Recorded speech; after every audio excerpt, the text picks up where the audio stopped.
अंदाजा है कि इस वक्त हम कहाँ मौजूद हैं। नाज़रीन मोहतरम, इस वक्त हम गांदरबल ज़िले में मौजूद हैं और गांदरबल ज़िले में खूबसूरत सा एक स्पॉट आता है जिसे आप सब मानसबल झील, मानसबल पार्क के नाम से जानते हैं।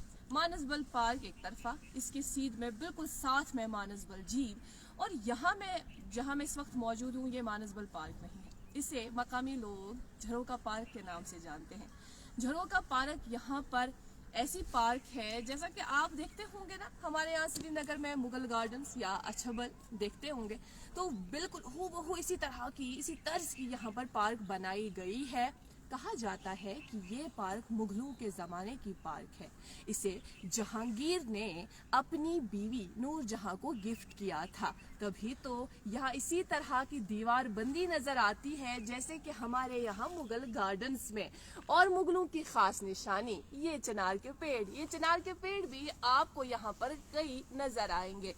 ये झरोका पार्क जो है फ्लोरिकल्चर महकमे के तहत आती है, वही इसकी देखरेख करते हैं। और अगर आपको इस पार्क में दाखिल होना है मुफ्त में, तो आप यहाँ दाखिल नहीं हो सकते, आपको बाकायदा टिकट लेनी होगी, टिकट खरीदनी होगी, फिर आप यहाँ दाखिल हो सकते हैं। अच्छी खासी पार्क है, बड़ी पार्क है। और इसके अलावा यहाँ पर हमने देखा बागबान जो इस पार्क के साथ मुंसलिक है, किस तरह से वो यहाँ पर इसकी सफाई कर रहे थे, देखरेख कर रहे थे, और साथ में इनका काम ही है जो पेड़ पौधे हैं उसकी देखरेख करना, तो वो भी हमें नजर आ रहा है, जो हम आपको भी दिखाना चाहेंगे लाइव तस्वीर के जरिए से।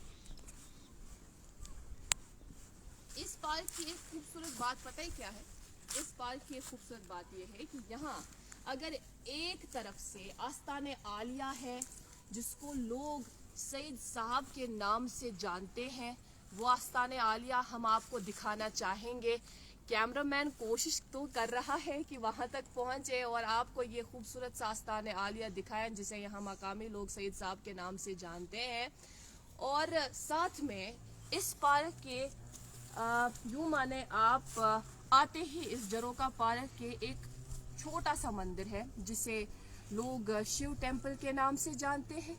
मकामी लोग ये भी मानते हैं कि बहुत पुराना है, कुछ लोग तो ये भी कहते हैं कि 8 सेंचुरी पुराना है ये टेम्पल, शिव टेम्पल, जो इस वक्त हम लाइव के जरिए से आपको नहीं दिखा सकते क्योंकि हम पार्क के बीचों बीच है और वो ज़रा इस एरिया से थोड़ा दूर ही है।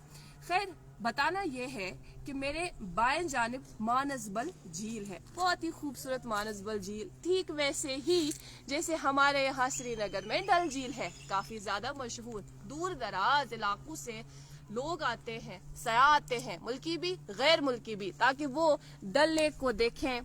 डल लेक में शिकारा राइड का बड़ा शौक रहता है उन्हें, हाउस बोट में ठहरने का बड़ा शौक रहता है इन्हें। ठीक वैसे ही यहाँ पर मानसबल झील भी है। मानसबल झील फ्रेश वाटर लेक है हमारे यहाँ कश्मीर में, और इसको कहा जाता है डीपेस्ट लेक भी है।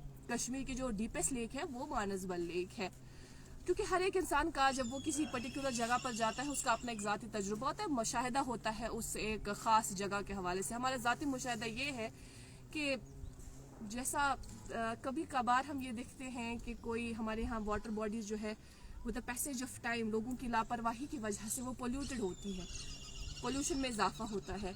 ठीक हम वो यहाँ पर देख पा रहे हैं जैसे सफाई नहीं की गई हो इस मखसूस लेक की।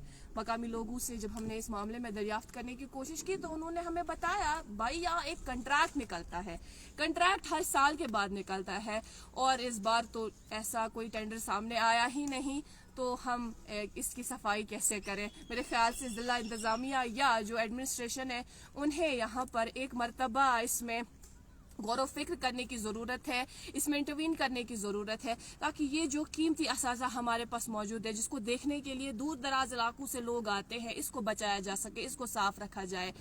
यहाँ न सिर्फ मुल्की और गैर मुल्की सयाह आते हैं इसको देखने के लिए, बल्कि गैर मुल्की परिंदे आते हैं। जी हाँ नाज़रीन मोहतरम, दूर दराज मीलों का सफ़र तय करते हुए परिंदे यहाँ आते हैं। कब? जुलाई, अगस्त, सितंबर में। और फिर लोग उन परिंदों को यहाँ झील के किनारे पर बैठ के उन्हें देखते हैं और कुदरती मनाजर से लुत्फानंदोज होते हैं। अच्छा रुकिए, यहाँ जो झरोका पार्क है वहाँ ये बीच में मानसबल लेक के اس پار جہاں میرا کیمرہ مین یا کیمرہ نہیں پہنچ سکتا, کیمرہ کی آنکھ وہاں تک نہیں پہنچ سکتی. لیکن جو مانسبل پارک ہے, اگر آپ کو یہاں سے جروکا پارک سے وہاں جانا ہو, ظاہر سی بات ہے ناؤ میں, کشتی میں سفر طے کر کے ہی آپ کو وہاں تک پہنچنا ہے, وہاں آپ پہنچ سکتے ہیں. ایسے ممکن نہیں ہے. گویا اگر مجھے مانسبل پارک بھی جانا ہے, مجھے کشتی میں ہی, ناؤ میں ہی سفر کرنا ہوگا. اس کے علاوہ جیسے ہم دیکھتے ہیں ڈل لیک میں ندرو کی کلٹیویشن ہوتی ہے, ٹھیک ویسے یہاں پر بھی اس لیک میں جولائی, اگست, سپتمبر ان ماہ میں یہاں پر بھی ندرو کی کلٹیویشن ہوتی ہے. اور مقامی لوگوں نے ہمیں یہ بھی بتایا کہ اچھی خاصی کلٹیویشن ہوتی ہے, اور پھر وہ یہیں اسی کے ساتھ منسلک لوگ اس کو بیچتے بھی ہیں. کچھ ناؤ جو ہمیں صبح سویرے یہاں پر نظر آئی, کچھ ہم نے دیکھا کہ خود ہی صفائی بھی کر رہے تھے اس لیک کی. یعنی انہیں ماحول کا خیال ہے, انہیں اس کا خیال ہے کہ ماحول کو آلودہ نہیں کرنا ہے, اس کو ہمیں کیسے صاف کرنا ہے, اس کا ان کو خیال ہے. ہم آپ تک چونکہ یہ ضروری معلومات اس وقت پہنچا رہے ہیں, آپ کو یہ بھی یاد ہوگا کہ گاندربل علاقے میں ہی ماتا کھیر بھوانی کا ایک ٹیمپل ہے, جو اس گاندربل جہاں میں اس وقت اسپاٹ پر موجود ہوں, یہاں سے 11 کلومیٹر کی دوری پر واقع ہے ماتا کھیر بھوانی کا ٹیمپل. اور وہاں پر جو کشمیری پنڈت برادری ہے ہماری, وہ وہاں جاتے ہیں, وہ وہاں کی اور رخ کرتے ہیں, اور وہاں میلہ لگتا ہے. اسے وہاں پر جو گاڈس ہے اس کو کھیر آفر کی جاتی ہے. وہ یہاں سے صرف 11 کلومیٹر کی دوری پر واقع ہے. ہم نے آپ تک جو اس حوالے سے یعنی جروکا پارک کے حوالے سے یہ معلومات پہنچانے کی کوشش کی. اس کا مدعا مقصد یہ تھا کہ مانسبل لیک اگر آپ آئے ہیں, مانسبل پارک اگر آپ آئے ہیں, آپ اس پارک کا بھی ضرور رخ کریں. بہت خوبصورت پارک ہے, اور اس وقت تو نہیں, چونکہ اس وقت موسم سرما ہے, اس وقت زیادہ لوگ رخ نہیں کرتے ان پارکس کا, لیکن موسم بہار میں, موسم گرما میں لوگ ان پارکس کا رخ ضرور کرتے ہیں. آپ بھی ضرور کریں. ابھی کے لیے اتنا ہی. مزید معلومات کے لیے آپ بنے رہے کشمیر لائف کے ساتھ. کیمرہ پرسن شعیب کے ساتھ میں ایک راکھوں کشمیر لائف کے لیے.